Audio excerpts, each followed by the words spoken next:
400, 1,000 AD. 80 nga ba? BC. 80. Ang BC before Christ. After that, Anno Domini. Year of the Lord. If these words are practiced by those who believe in the Lord in every generation, then the message, the result hidden in this word will surely be enjoyed by those who follow, listen, and walk in this very word of our Lord Jesus Christ. Remember, every word of God is a living word. Amen. And those who walk and believe in it will surely experience the blessing behind its words. Because every word of God is full of power, blessing, and everything, because God and His words are one. Amen. That's why we must understand that the Word of God, heaven and earth, will fade, but the Word of God will remain forever and ever. So this word of our Lord Jesus Christ here, that they may be in us, so that the world will believe you sent me. I have given them the glory you gave me, so they may be one as we are one.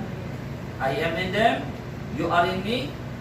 May they experience such perfect unity. Sabihin natin lahat, perfect unity. Perfect unity. This is what Jesus Christ wants for His body, for His people. Perfect unity. Napakadali na magkaisa. Ang mga bakla, nagkakaisa. Ang mga magnanakaw, nagkakaisa. Ang mga holdupper, mga killer, yung mga korap sa gobyerno, nagsasama-sama sa kanilang partido para tayo ang mamuno sa ating pamahalaang susunod. Madaling magkaisa para sa gusto mong agenda.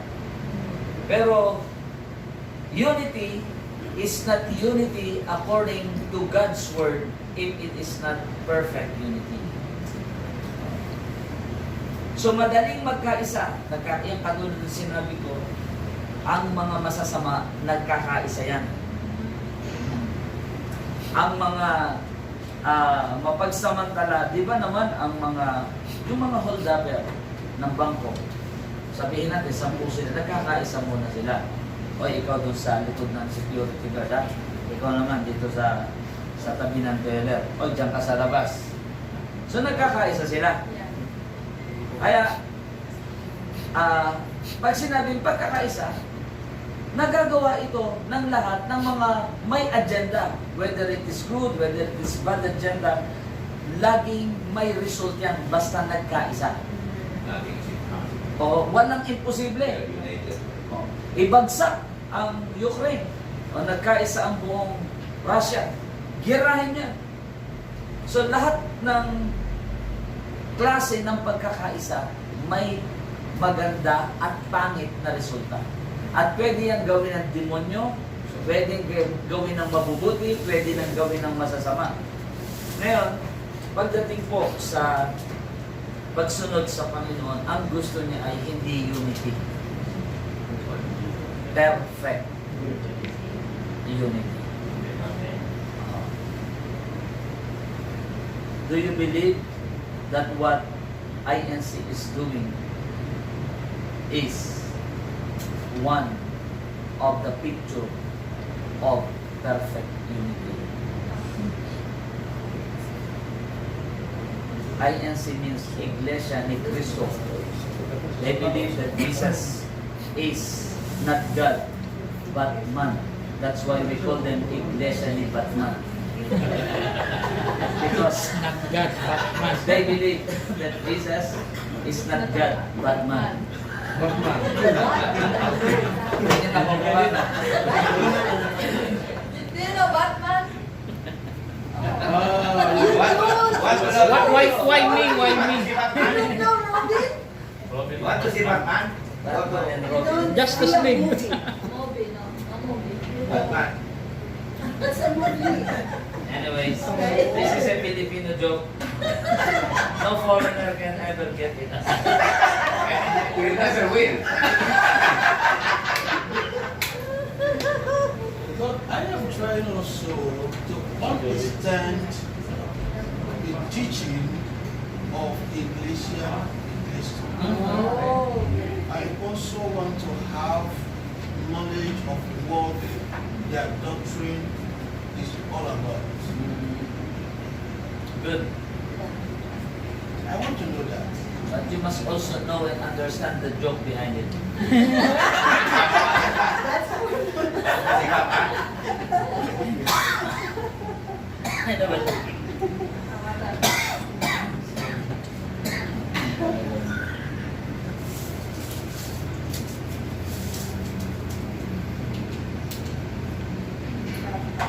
So, unity can be accomplished by anyone, whether you are part of a bad group, an evil group, a good group. We have what we call unity. Unity. And they are united in their vision to govern this country, the Philippines. Of course, the pink lawan are also united. Yes. Sa kulay na lang ay talaga sila nagkakaisa. Oh. The pink lawan. They're united. And of course, some other groups, they are also one. Now, what the Bible demands, or what Jesus demands to all those who believe Him as Lord and Savior is not just unity, but perfect unity. The word perfect there, yung salitang perfect, it address only to the holiness, to the perfection, and to the kingship and the sovereignty of one God. That word perfect. Because as we all know, nobody's perfect. Nobody is perfect. So that word perfect is addressed to the Father who is in heaven, who says, "Be perfect, for your Father, as your Father in heaven is perfect." So, that word, perfect unity. Unity without perfection will never pass the standard of heaven when it comes to the word unity.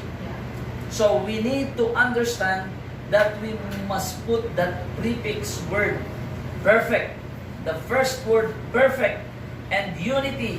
Once you join these two words, you can truly create a kingdom, an unshakable kingdom here on earth, where no demonic power can divide, can destroy, and can work his demonic plan against that kingdom, because perfect unity is truly God's structure of establishing God's blueprint and master plan in establishing His kingdom here on earth. So, perfect unity, para mangyari po ang perfect unity, paano ba ito mabubuo? Paano tayo magkakaroon ng perfect unity? Ang unang-unang dapat natin maintindihan ay ang tinatawag na the power of prayer. Here in this family, we do not trust our own understanding. We do not trust in our own experiences. We just trust God in everything. Amen. We do not depend on our educational background. We depend on the wisdom and the educational grace of the Holy Spirit. Because we know that the true teacher is no other than but the Holy Spirit. Now, why we pray? Because every time we pray, we are receiving more grace to share the Word of God accurately. Kaya kung ikay anak ng kaharian at hindi ka prayerful, I'm sorry to tell you, you can never enter that perfect unity. One day, I assure you, you will be one of the thorn in the flesh of some of us. That's why you must always train yourself to be godly by giving ample time